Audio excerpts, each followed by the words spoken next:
Hello guys, welcome to another video in my channel. अभी हम जिस मैच के बारे में बात करने वाले हैं वो है कल होने जाने वाला वाइटनिटी ब्लास्ट का मैच, जो कि होने जा रहा है नॉटिंघमशायर और लैंकाशायर के बीच में।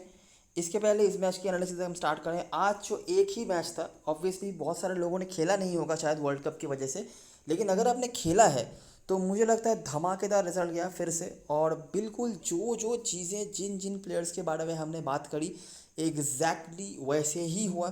ठीक है, बैटिंग सेक्शन से हमने एक प्लेयर को सिलेक्ट किया था सबसे पहले, वो थे एस्टन टर्नर। वो उन्होंने बहुत ज़्यादा पॉइंट दिए। बैटिंग सेक्शन से दूसरे जिस प्लेयर को हमने बात करी थी जेकब बेथल के बारे में, अगर आपने रिस्क लिया होगा, जो मुझे लगता तो नहीं आपने लिया है, लेकिन अगर आपने लिया है तो बहुत बढ़िया क्या होगा। गार्टन को भी कुछ लोग ड्रॉप कर रहे थे बैटिंग या बॉलरों में से ज़्यादा प्लेयर लेने के चक्कर में, लेकिन मैंने बोला था कि अगर वो बॉलिंग फर्स्ट करते हैं तो उनको लेना है। उन्होंने भी बहुत सारे पॉइंट्स दिए, 3 विकेट्स निकाले। कैलम परकिंसन को लोग ले रहे थे, नेथन साउटर को भी लोग ज़्यादा ले रहे थे। नेथन साउटर हमारे टीम में भी थे, लेकिन मैंने बताया था कि कैलम परकिंसन और नेथन साउटर की ज़्यादा इंपॉर्टेंस आपको बॉलिंग फर्स्ट में देखने मिलती है, स्पेशली कैलम परकिंसन का। उनको हमने नहीं लिया था और वो कुछ खास कर भी नहीं पाए थे। सारे की सारी चीज़ें, सारी सारी प्रेडिक्शन काफ़ी अच्छी गई थी। पॉट्स मैंने कुछ नहीं बताया था उनके बारे में, लेकिन वो अच्छा करके गए। बैटिंग से भी कुछ रन उन्होंने बनाए थे, बॉलिंग से भी परफॉर्म करा। बाकी मुझे लगता है सारी चीज़ें, सारे प्लेयर्स हमारे टीम में थे। कैप्टन वाइस कैप्टनसी में तो कोई दिक्कत था ही नहीं। मुझे लगता है बहुत ही बढ़िया रिजल्ट गया है फिर से। और अभी तक वाइटनिटी ब्लास्ट हमारे लिए अच्छा चल रहा है। अगर अभी तक आपने नहीं खेला होगा तो खेलना तो अब तक आपको स्टार्ट कर देना चाहिए था, अगर आप काफ़ी लेट हो चुके हैं।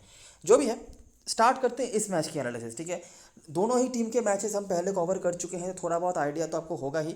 नॉटिंघमशायर का स्टार्ट बिल्कुल भी अच्छा नहीं हुआ है, उनको जीत की बहुत ज़्यादा ज़रूरत है अगर प्लेऑफ्स के रेस में उनको बने रहना है तो, क्योंकि लगातार 4 मैचेस वो हार चुके हैं और बैटिंग बहुत ख़राब दिख रही है अभी के लिए। नाम बहुत बड़े बड़े हैं लेकिन दर्शन उस तरीके से नहीं आ रहे हैं। और मैंने बताया भी हुआ था कि उनकी तरफ से बहुत सारे प्लेयर्स अभी चले गए हैं मिडिल ऑर्डर से, स्पेशली वो मिडिल ऑर्डर से कुछ तो परफॉर्मेंस फिर भी आए हैं, लेकिन उतना ज़्यादा भी नहीं जितना आप उम्मीद रख सकते हो। टॉप ऑर्डर में कुछ बड़े नाम हैं, उनका भी परफॉर्मेंस उस तरीके से नहीं आया है।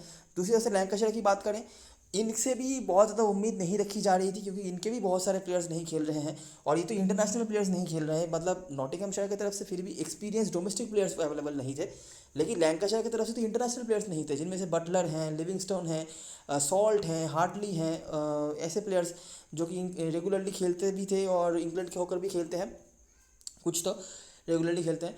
तो वो प्लेयर्स अवेलेबल नहीं है, लेकिन उसके बावजूद भी लैंकाशायर ने काफ़ी अच्छा परफॉर्म करा है अभी तक और कुछ जीत दर्ज करे हैं और उनके डोमेस्टिक परफॉर्मर्स ने परफॉर्म करा है, बैटिंग से भी बॉलिंग से भी। बाकी देखते हैं कि इस फिक्चर में हमारे पास क्या क्या अवेलेबल होगा। ऑलरेडी आप समझ सकते हैं कि दोनों ही टीमों से, क्योंकि बहुत सारे प्लेयर्स नहीं खेलने वाले हैं, तो रिकॉर्ड थोड़े से कम ही होंगे, लेकिन जो भी है उनके बारे में हम आगे बात करेंगे। ये मैच होने जा रहा है ट्रेंट ब्रिज नॉटिंघम पे, जो कि नॉटिंघमशायर का घर है। वेदर की बात करें तो यहाँ पे क्लियर है, कोई यहाँ पे बारिश के आसार नहीं दिखेंगे आपको। आखिरी 5 मैचेस की बात करें तो लैंकाशायर यहाँ पर 3-2 से आगे चल रही है। मतलब ये फिक्सचर कम्पिटिटिव तो है, एक तरफा फिक्सचर नहीं है। आज का मैच हालांकि हमने जो कवर किया था वहाँ पे हमने एक तरफा फिक्सचर की बात करी थी वारविकशायर की तरफ से, लेकिन दर हमने उसको पलट दिया। लेकिन यहाँ पे हिस्ट्री जो है कम्पिटिटिव मैच का दिखा रहा है। पिछले सीजन की परफॉर्मेंस की बात करें, अच्छा इस सीजन की परफॉर्मेंस की बात करें तो अभी तक 4 मैच में 3 जीत दर्ज करा है लैंकाशायर ने और अच्छे पोजीशन पे है और नेट रन रेट काफ़ी बढ़िया चल रहा है इनका। किसी का एक 1+1 तक भी नहीं पहुंचा है। यॉर्कशायर का 9.1 है, यहाँ पे 7.8 है, लेकिन इन्होंने +2 के ऊपर दर्ज कर रखा है। और नॉटिंघमशायर का रन रेट बहुत ख़राब, तो उनको जीत तो दर्ज करनी ही पड़ेगी और कोशिश करनी पड़ेगी कॉम्प्रिहेंसिव जीत भी वो ला पाए यहाँ पर। इस ग्राउंड पे रिकॉर्ड की बात करें तो बराबर का है, बहुत डोमिनेटिंग नहीं लेकिन बुरा भी नहीं है आप कहेंगे नॉटिंघमशायर की तरफ से। पिछले सीजन में जो उन्होंने 7 मैच खेले थे, 4 जीत और 3 हार, और उसके पहले वाले सीजन में जो 6 मैचेस के रिजल्ट आए वहाँ पर 3-3 की बराबरी पर है। ये है हेड टू हेड मैचेस। मैं हेड टू हेड मैचेस यहाँ पे रिपीट नहीं करवा रहा, अगर आप चाहते हैं तो वीडियो को पॉज करके ये सेक्शन देख सकते हैं। मैं आ जाता हूँ समरी पे, ठीक है, और आपको समझाने की कोशिश करता हूँ कि हेड टू हेड सेक्शन में आपको क्या देखने मिलना चाहिए। पहला जो है कि more than average scoring fixture है। मतलब क्या है कि यहाँ पे अपने लास्ट जो मैच हमने कवर करा था वारविकशायर डरहम के बीच में, हमने बताया था कि यहाँ पे ज़्यादा रन नहीं बनते हैं। यहाँ पे लेकिन ऐसी बात नहीं है, यहाँ पे 170 to 180 के ऊपर ही आपको मोस्ट इनिंग्स देखने मिलेंगी। लेकिन कोई एक इंडिविजुअल प्लेयर का बहुत बड़ा स्कोर है ऐसा नहीं है, बहुत सारे प्लेयर्स मिलकर रन बनाते हैं और उस रन को उतने टोटल तक लेके जाते हैं जो हमें इस फिक्चर में देखने मिलता है। ठीक है, मैं आपको दिखा दूँ, नोटिस करो रनों को। 173 चेज नहीं हुआ, 166 तक था ये ही एक इनिंग्स है जहाँ पर बैटिंग कोलैप्स हुआ था, नहीं तो बैटिंग कोलैप्स का कोई सीन यहाँ पर नहीं है। लेकिन यहाँ पर 178, 179, 181 आप देख सकते हो 170 के ऊपर ही मामला चल रहा है। पिछले सीजन में भी 200 रन बने, यहाँ पे 186 बना, यहाँ पे 145 बना था और जो कि चेस भी हो गया था। ठीक है, तो एक आध इनिंग्स थोड़े बहुत इधर उधर हो सकते हैं, नहीं तो मोस्टली यहाँ पे 170 प्लस ही एवरेज चल रहा है। आखिरी 5 में से 3-2 की एज रखी हुई है बैटिंग फर्स्ट टीम ने, मतलब जो भी टीम बैट फर्स्ट कर रही है आखिरी 5 में से उन्होंने 3 मैच जीते हैं। जैसे मैंने बताया कि despite team scores are big here, not much huge individual scores can be found except 100, जो कि बिल्कुल आपको यहाँ पे देखने मिल जाएगा। जो मैच वैसे नॉटिंघम पे ही हुआ था, 100 लगाया था हेल्स ने। इसके अलावा इंडिविजुअल स्कोर्स बहुत ज़्यादा नहीं है, मतलब मेरे कहने का मतलब है कि 70-80 के आसपास का वाला स्कोर नहीं है, 50-60 के आसपास स्कोर आपको देखने के मिल जाए। जैसे कि यहाँ पर देखो 100 रन बनाए थे, यहाँ पे हाईएस्ट स्कोर था 41 का क्रॉफ्ट का, 55 जेनिंग्स का। जेनिंग्स इस फिक्चर में अच्छा करते हैं, आगे इनके नाम आपको दिख भी जाएंगे। यहाँ पे उसके बाद यहाँ पे क्रॉफ्ट और जेनिंग्स के कुछ स्कोर्स हैं। जेनिंग्स आप देख सकते हो कि यहाँ पे 3 मैच हैं, तीनों ही मैच में इनके रन हैं 21, 55, 25, बहुत ज़्यादा नहीं लेकिन 20-30 के भीतर रन तो हैं। यहाँ पे भी आ जाओगे तो यहाँ पे भी देखो 41 हाई स्कोर है, यहाँ पे 42 का स्कोर है। तो देख सकते हो ना कि कुछ ज़्यादा स्कोर्स नहीं है अगर हम इंडिविजुअल स्कोरर्स की बात करें। मतलब भले ही 170 180 तक बन रहा है, लेकिन कैप्टनसी वाइस कैप्टनसी की जो मटेरियल है वो बैट्समैन नहीं बन रहे हैं, क्योंकि उनके स्कोर्स उतने ज़्यादा नहीं है। ये जो स्कोर्स हैं अभी आपने जो देखा वो 100 को छोड़ के, वो स्कोर्स कोई बॉलर 2 विकेट लेके लगभग कवर कर सकता है। ठीक है, तो यही बात है।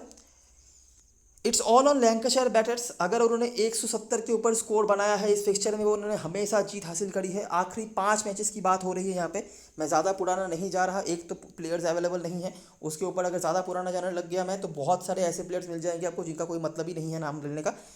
तो लैंकाशायर बैट्समैनों ने अगर यहाँ पे 170 के ऊपर स्कोर बनाया है तो वो कभी हारे नहीं है। यहाँ पे 173 था, वो 166 पर रुक गए तो वो हार गए। 178 बनाया, जीत गए बड़े मार्जिन से। यहाँ पे भी इन्होंने 180 बनाया, जीत गए। पिछले सीजन में 200 के पार पहुँचाया, जीत गए। और यहाँ पे 170 के नीचे बनाया तो जीत नहीं पाए। तो 170 के ऊपर बनाओ लैंकाशायर के लिए, और उन्होंने मैच जीता है आखिरी 5 में, जो हम देख सकते हैं। और वाइड वैरायटी ऑफ स्कोरर्स हमें देखने को मिल रहा है, जैसे मैंने बताया कि बहुत सारे स्कोरर्स हैं। और वाइड वैरायटी ऑफ स्कोरर्स मतलब सिर्फ ऐसा नहीं है कि टॉप ऑर्डर से परफॉर्मेंस आ रहे हों या मिडिल ऑर्डर से परफॉर्मेंस आ रहे हों, बहुत सारे जगहों से परफॉर्मेंस आ रहे हैं। बैटिंग से बहुत से परफॉर्मेंस ऐसे आ रहे हैं और सब मिलके ही कुछ ना कुछ स्कोर यहाँ पे बना रहे हैं। नोटिस करवाते हैं, देखो हेल्स, मुलानी मिडिल ऑर्डर से, जेनिंग्स, क्रॉफ्ट मिडिल ऑर्डर से, वुड लोअर मिडिल ऑर्डर से, यहाँ पे Jennings top order, Livingstone middle order, Croft middle order. ये फ्लेचर का 21 रन, हालांकि इसका कोई मतलब तो नहीं था, लेकिन ये लोअर ऑर्डर से रन आया था। हेल्स टॉप ऑर्डर, डकेट भी टॉप ऑर्डर कह लो, Croft top middle order, Jennings top order. उसके बाद ये सारे सॉल्ट के अलावा ये सारे मिडिल ऑर्डर के बैट्समैन थे। मॉन्टगोमेरी मिडिल ऑर्डर, मोर्स पहले बहुत नीचे बैटिंग आते थे तो लोअर ऑर्डर ही कह लो। यहाँ पे मोर्स के स्कोर हैं। तो ये ऐसी चीज़ें हैं और बहुत सारे मतलब रन्स हैं, 30-40 करके कॉन्ट्रीब्यूशन हैं, तब जाके वो स्कोर्स जो है बन रहे हैं। ये है समरी पूरे हेड टू हेड का। अगर आप मैचेस को फिर से बैक करके पॉज करके देखोगे तो ऐसी ही चीज़ें जो है आपको देखने मिलेंगी। अगर हम नॉटिंघम वाले मैचेस को फोकस में रखें जहाँ पे कल का मैच होने जा रहा है, तो हमें क्या क्या देखने मिल रहा है। हमारा पहला मैच जो है मिल रहा है 2021 का। नॉटिंघमशायर ने बना था 173, एलेक्स हेल्स ने बहुत बड़ा टोटल खड़ा किया था इंडिविजुअली। नहीं तो हो सकता है कि वो मैच हार भी जाता, क्योंकि नॉटिंघमशायर 7 रन से मैच जीती थी। और एलेक्स हेल्स अगर 100 रन बना रहे हैं तो आप समझ सकते हो कि वो बहुत तेज़ खेलते हैं। शायद 40-50-60 गेंद के आसपास उन्होंने रन बना दिए होंगे। अगर उनका 100 नहीं आया होता तो लैंकाशायर यहाँ पर मैच जीत सकती थी। बाकी महमूद ये ज़्यादा मैच ऑब्वियसली खेले नहीं है, रिसेंट टाइम्स में इंजरी की वजह से बाहर रहते थे, लेकिन ये विकेटलेस नहीं गए हैं नॉटिंघमशायर के अगेंस्ट में जितने मैचेस उन्होंने T20 में खेले हैं। बाकी यहाँ पर आपको क्रॉफ्ट दिख जाते हैं बैटिंग से और बॉलिंग से। मैं हमेशा कहता हूँ कि क्रॉफ्ट जनरली बैटिंग सेकंड अच्छा करते हैं। इस सीजन में एक आध मैच में उन्होंने बैटिंग फर्स्ट में रन जरूर बनाया है, लेकिन अभी भी कंसिस्टेंसी नहीं आई है, जबकि लैंकाशायर ने most of the match bat first ही किया है। उनका बैटिंग सेकंड में बेहतर परफॉर्मेंस आता है। अभी क्या हो रहा है इस सीजन में कि थोड़ा थोड़ा बॉलिंग वो कराने लग जाते हैं, इसीलिए उनके इंपॉर्टेंस बढ़ जाता है। नहीं तो अभी भी उनके रिकॉर्ड्स बैटिंग सेकंड ही अच्छे रहते हैं। यहाँ पे भी आप वो चीज़ देख सकते हो। अगला मैच जो हुआ था नॉटिंघम पे, ये भी 2022 का ही मैच है। 178 लैंकाशायर ने बनाया था और नॉटिंघमशायर का बैटिंग बहुत ख़राब। अगर स्पेसिफिकली देखोगे तो दोनों ही मैच में Nottinghamshire as a batting side उतना अच्छा नहीं करी थी। ये 173 तब बना था जब हेल्स ने रन बनाए थे। अगर हेल्स का रन हटा दिया जाए तो शायद इतने रन नहीं बनते। और यहाँ पे ना तो हेल्स चले ना तो मिडिल ऑर्डर से कोई कॉन्ट्रीब्यूशन आया। 91 पर वो निपट गए और स्पिनर्स ने ही धागा खोल दिया, लिविंगस्टोन, हार्टली जो कि अवेलेबल ऑब्वियसली नहीं है। और यहाँ से जेनिंग्स जो दोनों मैच में रिपीट हो रहे हैं, क्रॉफ्ट दोनों मैच में रिपीट हो रहे हैं, और लिविंगस्टन तो अवेलेबल नहीं है, और वुड का यहाँ पे 33 रन था और यहाँ पर 1 विकेट था। अगला मैच जो नॉटिंघम पे मिलेगा वो यहाँ पे था, ये लास्ट वाला मैच 145 का स्कोर था। बटलर लिविंगस्टोन अवेलेबल नहीं है। कैल्विन हैरिसन अच्छा करते हैं जनरली बॉलिंग सेकंड में, यहाँ पे उनके 2 विकेट से और नॉटिंघमशायर ने इसको चेस कर लिया था, जहाँ पे क्लार्क और मोर्स के परफॉर्मेंस रहे हैं, ये कुछ रहे हैं। ब्लेथरविक का 2 विकेट था, लिविंगस्टोन हार्डली अवेलेबल नहीं है। तो कॉमन नाम ज़्यादा नहीं मिलेंगे हमें। वुड आप थोड़ा बहुत देख सकते हो, 1 विकेट 33 रन था। क्रॉफ्ट के कुछ रन्स थे, और चेज में बेसिकली उनके रन्स आए हैं, एक मैच में ज़्यादा और एक मैच में थोड़ा कम। और कीटन जेनिस के हमें थोड़े बहुत रन्स देखने मिले हैं, ज़्यादा उतना कुछ हाइप करने वाला कुछ यहाँ पे नहीं है। नॉटिंघम के स्पेसिफिकली मैचेस की बात करें और रनों की बात करें तो रन कम ही बने हैं। अगर आप देखोगे मतलब ये नॉटिंघम पे ही मैचेस के जो है रन वो थोड़े कम बने हैं। जैसे कि देखो 173 चेज नहीं हुआ, 178 चेज तो दूर की बात, 91 पर निपट गई टीम। और लास्ट मैच में भी ऐसा ही हुआ, 145 सेकेंड लास्ट ओवर तक जाना पड़ा उसको चेस करने के लिए। लेकिन अगर हम बाकी के जो मैचेस हैं नॉटिंघम के अलावा जो मैचेस जहाँ पे हुए हैं उन मैचेस की बात करें तो ब्लैकपूल का एक मैच है, 179 चेज हो गया था, हाई स्कोरिंग मैच, जितना हमें नॉटिंघम पे देखने नहीं मिला। और एक मैच अपने को मैनचेस्टर का भी मिल रहा है जहाँ पे 208 इन उसके रिप्लाई में 186 तक बने थे। तो नॉटिंघम पे एवरेज थोड़ा और कम हो जाता है। वैसे तो हम मोर देन एवरेज टोटल का फिक्सचर ये देख रहे हैं, लेकिन जब बात नॉटिंघम की आ रही है रन थोड़े से कम बन रहे हैं। भले ही बहुत विकेट्स नहीं भी गिरे होंगे, विकेट्स गिरे भी हैं, ऐसा नहीं है नहीं गिरे हैं, लेकिन रन थोड़े से कम बने हैं बाकी ग्राउंड्स के कंपैरिजन में, ये आखिरी 5 मैचेस में। अभी हम बात करेंगे ग्राउंड के बारे में और देखते हैं कि हेड टू हेड में हमने जो चीज़ें देखी, जो जो परफॉर्मर्स देखे, जैसे जैसे रन्स बनते हुए देखे, यहाँ पे भी वैसी चीज़ें चल रही हैं या नहीं। तो पहला मैच जो है नॉटिंघमशायर और डरहम के बीच में हुआ था, 187 काफ़ी बड़ा स्कोर था। हेल्स का कंट्रीब्यूशन है, मुलानी जो अवेलेबल नहीं है। स्पिनर्स के 5 विकेट, जिनमें से लेग स्पिनर जो हैं डरहम की तरफ से नेथन साउटर, उन्होंने 2 और भी कोई स्पिनर रहे होंगे 4 विकेट्स लेग स्पिनर ने यहाँ पे निकाले थे, और भी कोई स्पिनर रहे होंगे जिन्होंने 1 विकेट निकाला। डरहम चेस नहीं कर पाई और 9 विकेट भी खोया, 161 उन्होंने बनाया था। प्रॉब्लम क्या है कि पिछले सीजन में नॉटिंघमशायर की टीम में बहुत सारे ऐसे बॉलर्स खेलते थे, जैसे कि शाहीन शाह अफरीदी हो गए, शमित पटेल, मैथ्यू कार्टर, जेक बॉल, 4 मैंने ऐसे नाम ले लिए जो आपको बहुत विकेट्स लेते हुए दिखेंगे पिछले सीजन में। इनमें से कोई भी अभी नहीं खेल रहे हैं, तो इसलिए 9 विकेट तो यहाँ पर गिराया था, लेकिन वो विकेट गिराने वाले कोई भी बॉलर अभी रह नहीं गए हैं नॉटिंघम की टीम में। अगला मैच जो हुआ था नॉटिंघम ने बनाया था 168, लास्ट ओवर तक जाना पड़ा उस रन को चेस करने के लिए, और 8 विकेट भी नॉटिंघम ने गिराए थे। तो फिर से वही कोई भी बॉलर अवेलेबल नहीं है, लेकिन रन बनाने वाले प्लेयरों में से आपको क्लार्क थोड़े रन, लिंडन जेम्स के थोड़े रन, और मोर्स के यहाँ पे स्कोर आपको देखने मिल जाते हैं। मोर्स जनरली पिछले सीजन में नीचे बैटिंग आते थे और चेस बेहतर करते थे, लेकिन इस ग्राउंड पे आखिरी 5 में स्पेशली अगर मैं या पिछले सीजन के ओवरऑल मैचेस की अगर मैं बात करूँ, ऐसा कोई मैच नहीं गया है जहाँ पे मोर्स को बैट नहीं करना पड़ा है। और मैं पहले बता दूं, मोर्स नंबर 7 तक, उसके नीचे ही बैटिंग आती थी, लेकिन 7 तक पकड़ के चलो आते थे पिछले सीजन में बैटिंग। इस सीजन में वो 4-5 तक आ रहे हैं, 5 तक आ रहे हैं। तो नंबर 7 पे मोर्स बैटिंग आ रहे हैं, उनको रेगुलरली बैटिंग मिल भी रही है और तबीयत से मिल रही है। मतलब आप समझ सकते हो कि लैंकाशायर ऐसे बैटिंग साइड उतना अच्छा नहीं करना, नॉटिंघमशायर ऐसे बैटिंग साइड उतना अच्छा नहीं कर पाती थी टॉप ऑर्डर से, और उनके विकेट्स गिरते थे। उसका एग्जाम्पल आप यहाँ पे भी देख सकते हो, 7 विकेट गिरे, मतलब नंबर 9 तक के बैट्समैन को रन बनाना पड़ा, 10 विकेट यहाँ पे गिर गए। यहाँ पे भी 8 विकेट गिरा, 168 बनाया था। हालांकि यहाँ पे डिफेंड कर लिया था रन को कैल्विन हैरिसन के 2 विकेट से, बाकी कोई बॉलर अवेलेबल नहीं है। यहाँ पर हेल्स और मोर्स के वापस से आपको स्कोर देखने मिल जाते हैं। इस सीजन में 2 मैचेस हुए हैं, वहाँ पे अगर हम नोटिस करेंगे तो नॉटिंघम ने बना था 154, फिर से देखो 10 विकेट गिरे इनके। पेसर और स्पिनर के यहाँ पे कुछ विकेट्स हैं, क्लार्क और हेनिस, और नॉर्थम्पटन ने चेस कर लिया था। और लास्ट मैच जो हुआ था नॉटिंघम की बैटिंग अच्छी नहीं रही, फिर से 7 विकेट गिरे, मतलब मिनिमम 7 विकेट तो गिरा ही है आखिरी 5 में नॉटिंघमशायर की तरफ से। वर्सेस्टायर के 8 विकेट हालांकि उन्होंने गिराए थे। स्टोन जो बहुत बढ़िया कर रहे हैं, बॉलिंग फर्स्ट हो बॉलिंग सेकंड हो, कंसिस्टेंट विकेट्स वो निकाल रहे हैं एक मैच को छोड़ के मेरे ख्याल से। और लिस्टर ये बॉलिंग फर्स्ट अच्छा करते हैं। बाकी यंग, मॉन्टगोमेरी, मोर्स इनके स्कोर्स हैं। अच्छा, अगर मैं समराइज़ करवा दूँ कि यहाँ पर ग्राउंड में हमें क्या देखने मिल रहा है, तो यहाँ पे भी हमें बैटिंग फर्स्ट टीम 3-2 से आगे होती हुई दिख रही है। आप नोटिस कर सकते हो कौन से बॉलर रहे होंगे वो तो बताने का कोई मतलब नहीं, क्योंकि बॉलर्स अभी अवेलेबल नहीं है। लेकिन नोटिस करो, देखो 187 डिफेंड हो गया, 168 डिफेंड नहीं हुआ, लेकिन काफ़ी मुश्किलों का सामना करना पड़ा, 168 इधर डिफेंड हो गया, और लास्ट मैच में भी 154 भी डिफेंड हो गया था। तो डिफेंड तो यहाँ पे हो रहा है, ठीक है। Spinners always have things to say against, ये जॉर्ज बैटर लिख दिया, नॉटिंघम के बैटर्स होंगे, नॉट्स बैटर्स, दो दे आर ओन स्पिनर्स जो हैं, मतलब इनके अगेंस्ट में सामने वाली टीम के स्पिनर्स हमेशा ही कुछ ना कुछ करते हैं। एग्जाम्पल देख लेते हैं। देखो पहले मैच में, ये नहीं, पहले मैच में डरहम के अगेंस्ट में मैच था, मैंने बताया, लेग स्पिनर्स 4 विकेट, मतलब साउटर के 4 विकेट। अगले मैच में देख लो बर्मिंघम के स्पिनर जो हैं, माउसली हो सकते हैं, ब्रिग्स हो सकते हैं, लिंटॉट, या तीनों ही हो सकते हैं, स्पिनर ने विकेट निकाला। अगले मैच पर स्पिनर के खाते में थोड़ा कम विकेट था तो यहाँ पे वो मैच जीत भी गए थे। उसके बाद अगले मैच पर आ जाओ, इस सीज़न के जो मैचेस हुए हैं यहाँ पे भी 3 विकेट स्पिनर्स ने निकाला। और लास्ट मैच जो था यहाँ पे हालांकि स्पिनर ने 1 ही विकेट निकाला था, लेकिन कहने का मतलब यही है कि स्पिनर्स जो होते हैं, अगर स्पेशली लेग स्पिनर हैं तो वो तो बहुत बड़ी बात है, उनको तो आप छोड़ ही नहीं सकते। कल के मैच में आपको मिलेगा भी लैंकाशायर की तरफ से एक लेग स्पिनर, लेकिन सामने वाली टीम्स के स्पिनर्स आके इनके अगेंस्ट में काम करके जाते हैं। नॉटिंघमशायर के स्पिनर्स उतना अच्छा नहीं कर पाते हैं। एक बॉलर मैं फिर भी कह सकता हूँ, कैल्विन हैरिसन, ये बॉलिंग सेकंड, बॉलिंग फर्स्ट में विकेट ले सकते हैं, लेकिन बॉलिंग सेकंड इनका परफॉर्मेंस बेहतर रहा है।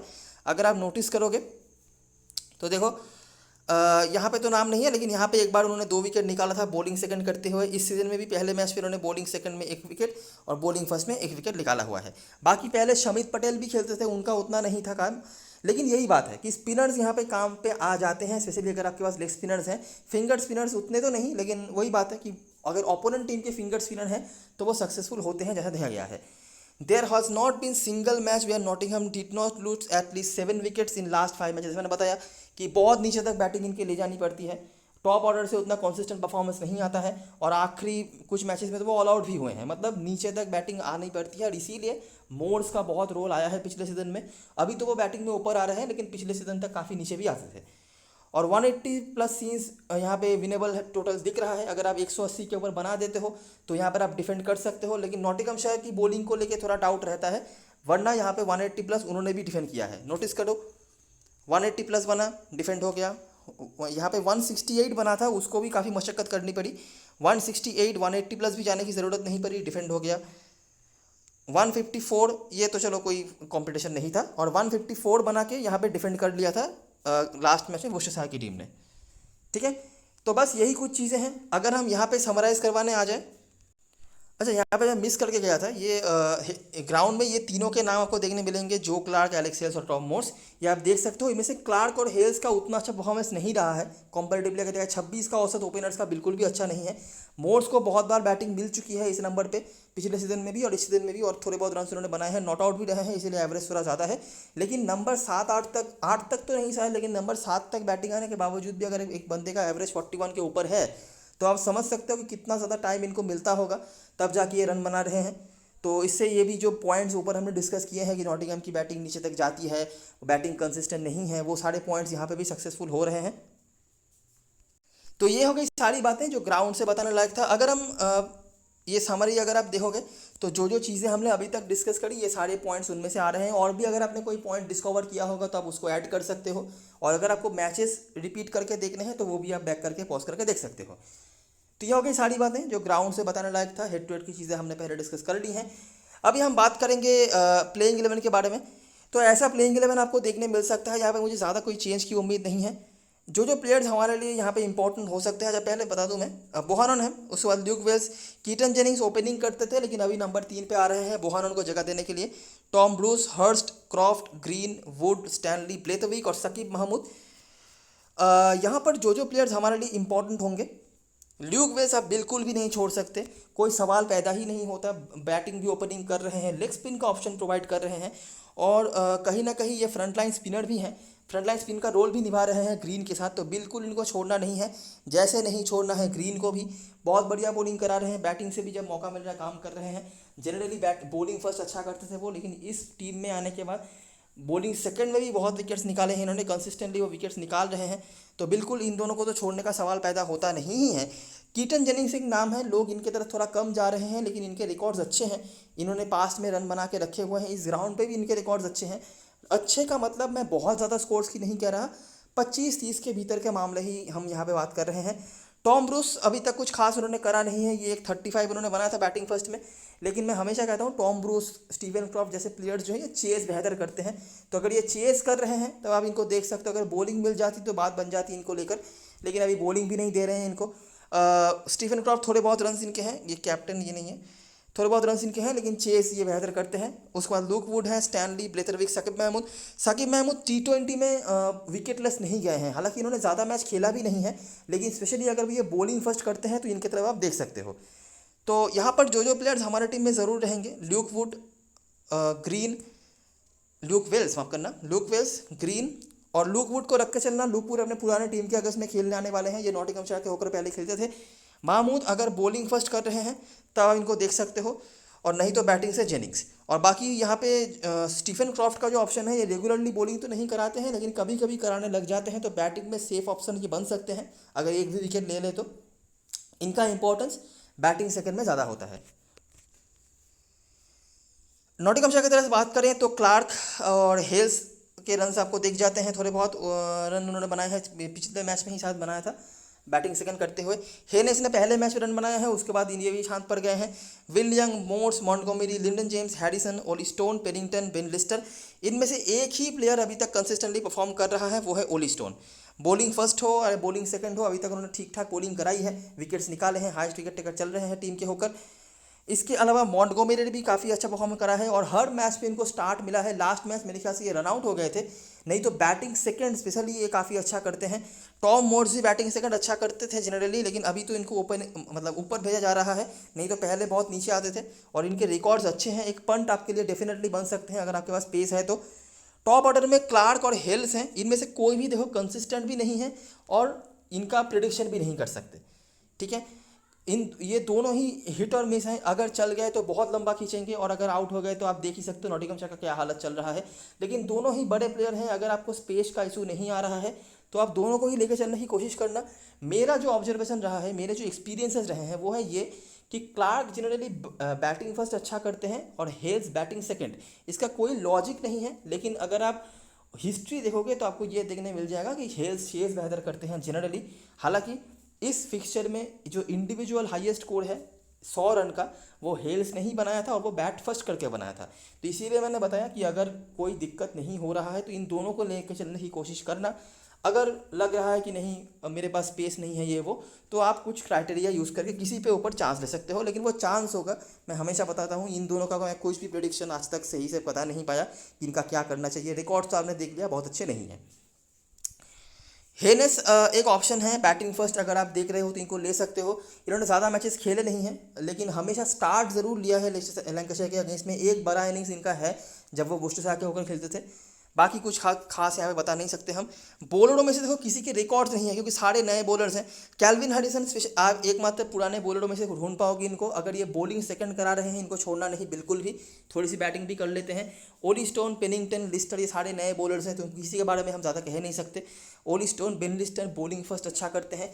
पेनिंगटन भी generally bowling first wicket less नहीं जाते हैं, लेकिन प्रॉब्लम यह है कि एक तो इनके ओवर जल्दी खत्म करा दी जाते हैं, और ये बहुत डिफेंसिव माइंडसेट वाले बॉलर हैं। मतलब ये इकोनॉमिकल रहते हैं, ज़्यादा रन नहीं देते हैं, लेकिन विकेट बहुत ज़्यादा नहीं लेते हैं, जो जिससे आपको फ़ायदा हो सकता है। लेकिन फिर भी अगर आप कहीं पे सोच रहे हो कि पेनिंगटन को लेने के बारे में, तो बॉलिंग फर्स्ट ले लेना, नहीं भी लोगे चलेगा। तो यहाँ पर जो प्लेयर्स हमारे टीम में होंगे, ओली स्टोन होंगे, Calvin Harrison specially bowling second अगर कराए तो, मॉन्टगोमेरी बैटिंग सेकंड अगर कराए तो, मोर्स को ले सकते हो आप, इनके रिकॉर्ड्स अच्छे हैं और ये ऊपर भी बैटिंग करने आ रहे हैं। बाकी क्लार्क और हेल्स, मतलब यहाँ पर सिर्फ ओली स्टोन, क्लार्क और हेल्स और शायद मोर्स आप रिगार्डलेस ऑफ टॉस ले सकते हो। Montgomery, Calvin Harrison, Ben Lister भी ये टॉस के ऊपर डिपेंड करके आप देख लेना। कैप्टन वाइस कैप्टन चॉइस की बात करें, वेल्स और ग्रीन योर सेफेस्ट ऑप्शन है। मुझे लगता है 90% से ज़्यादा लोग स्मॉल लीग में कि वेल्स और ग्रीन को ही कैप्टन बनाएंगे। मैं भी अगेंस्ट बिल्कुल भी नहीं हूँ। स्मॉल लीग में सेफेस्ट ऑप्शन ये होंगे। उसके बाद क्रॉफ्ट, क्योंकि कभी कभी बॉलिंग कराने लग जाते हैं, बैटिंग रिकॉर्ड बुरा नहीं है, चेस बेहतर करते हैं। उसके बाद वुड है। जेनिंग्स बैटिंग से ठीक ठाक परफॉर्मेंस इनका रहा है, टीम में रख लेना बस, कैप्टन वाइस कैप्टनसी के लिए नहीं कह रहा। और महमूद यहाँ से, और हेल्स और स्टोन, यहाँ पे हेल्स का ऐसा कोई परफॉर्मेंस तो नहीं आया है, लेकिन पता ही है आपको वो क्या करते हैं, और स्टोन सबसे कंसिस्टेंट रहे हैं इस टीम में। क्लार्क और मॉन्टगोमेरी को लोग कैप्टन बनाने के बारे में सोचेंगे, जैसे मैंने कभी सोचा नहीं था रिसेंट टाइम्स में, लेकिन इन्होंने परफॉर्म करा है, बॉलिंग भी कराने लग जाते हैं। लिंडन जेम्स का भी वही सीन है कि वो कभी कभी बॉलिंग कराने लग जाते हैं, एक विकेट भी निकाला है उन्होंने। उसके बाद मोर्स हमारे लिए सबसे बड़े पॉइंट बन सकते हैं कीपर सेक्शन में, कीपिंग के पॉइंट्स तो वो देंगे ही जो आएगा, और बैटिंग से भी रिकॉर्ड्स अच्छे हैं, हैरिसन, हेनेस उसके बाद। अच्छा, अभी के लिए मैंने ये स्ट्रक्चर बना के रखा है। मैं देखो बार बार बता रहा हूँ, ना तो मुझे क्लार्क पे भरोसा है, ना तो मुझे हेल्स पे भरोसा है, दोनों के में से किसी के रिकॉर्ड्स भी उतने कुछ खास नहीं है, लेकिन इस ग्राउंड पे इन दोनों पे में से किसी भी भरोसा नहीं करा जा सकता। मैंने मेरा पॉइंट ऑफ व्यू बता दिया कहाँ पे आप किसको छोड़ सकते हो, बाकी आपके ऊपर है। क्लार्क को बैटिंग सेकंड में छोड़ सकते हो, हेल्स को बैटिंग फर्स्ट में छोड़ सकते हो, लेकिन फिलहाल के लिए मुझे कोई स्पेस में इशू नहीं आ रहा है, तो मैं दोनों को लेकर चल रहा हूँ। मोड्स मेरे लिए पंट है, पहले वो बहुत नीचे आते थे तो तब हमें सोचना भी पड़ता है, लेकिन अभी तो 5 तक बल्लेबाजी मिल रही है इनको, कीपिंग भी कर रहे हैं, तो बिल्कुल देख सकते हैं। अच्छा, कुछ प्लेयर्स के बारे में बता दूं मैं, जैसे कि हर्स्ट, ठीक है, इनके तो कोई रिकॉर्ड्स नहीं है ऑब्वियसली, लेकिन बैटिंग फर्स्ट अभी तक उन्होंने अच्छा करा है। लास्ट मैच बैटिंग फर्स्ट को जल्दी आउट हो गए थे, रन आउट, लेकिन स्टार्ट वो हमेशा ले रहे हैं, स्पेशली अगर जब वो बैट फर्स्ट कर रहे हैं, बिल्कुल देख सकते हो इनकी तरफ। बैटिंग में से हेल्स और क्रॉफ्ट के ऊपर लोग इसीलिए जा रहे हैं कि ये बॉलिंग कराने लग जाते हैं कभी कभार, इनको लेना है तो बैटिंग सेकंड में आप सोच सकते हो, लेकिन तब आपके पास जो है वो क्लार्क और हेल्स में से शायद किसी को छोड़ने का वो हो जाए, चांस बन जाए, क्योंकि आप ज़्यादा प्लेयर्स वहाँ से नहीं लेना चाहोगे बैटिंग से। जेनिंग्स अच्छे रिकॉर्ड्स हैं, और मुझे लगता है सेफेस्ट 40 के आसपास पॉइंट्स, 25-30 के आसपास रन्स ये मेरे को दे सकते हैं। हेनेस अगर लेना है तो बैट फर्स्ट में ले लेना, बैट फर्स्ट में ले लेना। बॉन ऑन तेज स्टार्ट दे रहे हैं, लेकिन ज़्यादा देर तक खेल नहीं रहे हैं, तो इसीलिए स्मॉल लीग में मैं अभी तो इनको देख नहीं रहा, और मुझे कोई खास यहाँ पे नहीं दिख रहे हैं। ऑलराउंडरों में से बात करें, मॉन्टगोमेरी ठीक ठाक परफॉर्मेंस है, अगर ये बॉलिंग फर्स्ट करते हैं आप इनको ले लेना। अभी तक हर मैच भी इन्होंने स्टार्ट लिया है, मुझे इनकी बॉलिंग से बहुत उम्मीद नहीं है, इसीलिए मैंने इनिशियली नहीं रखा था, क्योंकि ऑलराउंडर सेक्शन में आएंगे, अगर 25-30 रन तक भी बना देते हैं तब भी उनसे ज़्यादा पॉइंट देने वाले प्लेयर मेरे को मिल जाएंगे, इसीलिए। लिंडन जेम्स का भी वही है। कैल्विन हैरिसन ज़्यादा इंपॉर्टेंट होंगे बैटिंग फर्स्ट में, बॉलिंग सेकंड में, तब इनके तरफ देख सकते हो। बॉलरों में से ये दोनों तो होंगे ही। शकीब महमूद अच्छे रिकॉर्ड्स हैं इनके, स्पेशली अगर वो बॉलिंग फर्स्ट कर रहे हैं, और नहीं तो कुछ नहीं समझ आ रहा तो ब्लेथरविक को लेके आप सेव जा सकते हो। और मुझे यहाँ पे हाँ, बेन लिस्टर का ऑप्शन है, बॉलिंग फर्स्ट ज़्यादा अच्छा करते हैं। अगर आपको कुछ भी समझ नहीं आ रहा तो यहाँ पे 2 नाम हैं बॉलरों में से, कि अगर आपको एक बॉलर लेना ही है, लेकिन कौन सा टॉस है क्या है मेरे को कुछ नहीं समझ आ रहा, तो ब्लेथरविक और बेन लिस्टर, इन दोनों को आप रिगार्डलेस ऑफ टॉस ले सकते हो, ठीक है। Ben Lister generally bowling first अच्छा करते हैं, लेकिन आप बॉलिंग सेकंड में भी इनको ले सकते हो, और सेम अप्लाई होता है ब्लेथरविक के लिए। ब्लेथरविक का परसेंटेज भी ज़्यादा है, महमूद बॉलिंग फर्स्ट में स्पेशली। और मुझे यहाँ पे कोई खास नहीं दिख रहा जिनके ओर मैं कह सकूँ। ऑलराउंडर में से मैंने बता दिया ये दोनों मेरे टीम में होंगे, और स्मॉल लीग के सबसे बड़े कैप्टन वाइस कैप्टन चॉइस भी ये हैं। वेल्स कैप्टन मेरे लिए ज़्यादा बेहतर दिख रहे हैं, ओपनिंग भी आ रहे हैं, और लेग स्पिन जो है इनके अगेंस्ट में तो बहुत फंसती है नॉटिंघम की टीम, वो है ग्रीन। और मॉन्टगोमेरी, लिंडन जेम्स दोनों ही जनरली बैटिंग सेकंड अच्छा करते हैं, तो ये कुछ ऑप्शंस हैं, ठीक है। बहुत सारे प्लेयर्स हैं जिनको आपको टॉस के ऊपर डिपेंड करके देखना है। यहाँ पर तो फिलहाल मैंने 8 प्लेयर्स ले रखे हैं, जैसे क्रॉफ्ट हो गए, यहाँ पर हेनेस हो गए, ठीक है। ऑलराउंडरों में से ये दोनों हो गए, मॉन्टगोमेरी, लिंडन जेम्स और कैल्विन हैरिसन हो गए। बॉलरों में से भी 2-3 प्लेयर्स हैं, तो इनको टॉस के ऊपर डिपेंड करके आप देख लेना। रिस्क अगर इस स्ट्रक्चर में भी आप लेना चाहते हो तो ये क्लार्क और हेल्स का मैंने बता दिया वो है, और जेनिंग्स मुझे बहुत उम्मीद तो नहीं है, लेकिन 25-30 तक का मुझे रन लग रहा है कि वो बना सकते हैं, इनके रिकॉर्ड्स उस तरीके के हैं, इसीलिए मैंने इनको रखा है। कैप्टन वाइस कैप्टन कोई डाउट नहीं है, वेल्स और ग्रीन है। अभी अगर देखो नॉटिंघमशायर को इस मैच में कमबैक करना है, अगर उनको जीत की राह पे वापस आना है, तो उनको डिपेंड करना पड़ेगा अपने बैटिंग के ऊपर, ठीक है। और बैटिंग के ऊपर जब बात आती है तो सबसे पहले आप क्लार्क और हेल्स के बारे में ही सोचोगे। इसके अलावा हेनेस अगर बैट फर्स्ट करे उनको देख लेना, और मोर्स जो हमारे पंट हैं। तो ये रही सारी चीज़ें और सारी एनालिसिस। अगर आपको वीडियो पसंद आई हो तो लाइक ज़रूर करना, सब्सक्राइब करना चैनल को, टेलीग्राम चैनल पे ज़रूर ज्वाइन हो जाना, क्योंकि लास्ट मोमेंट पे सारी अपडेट्स वहीं पे आने वाली हैं। तब तक के लिए best luck for this match and goodbye for now.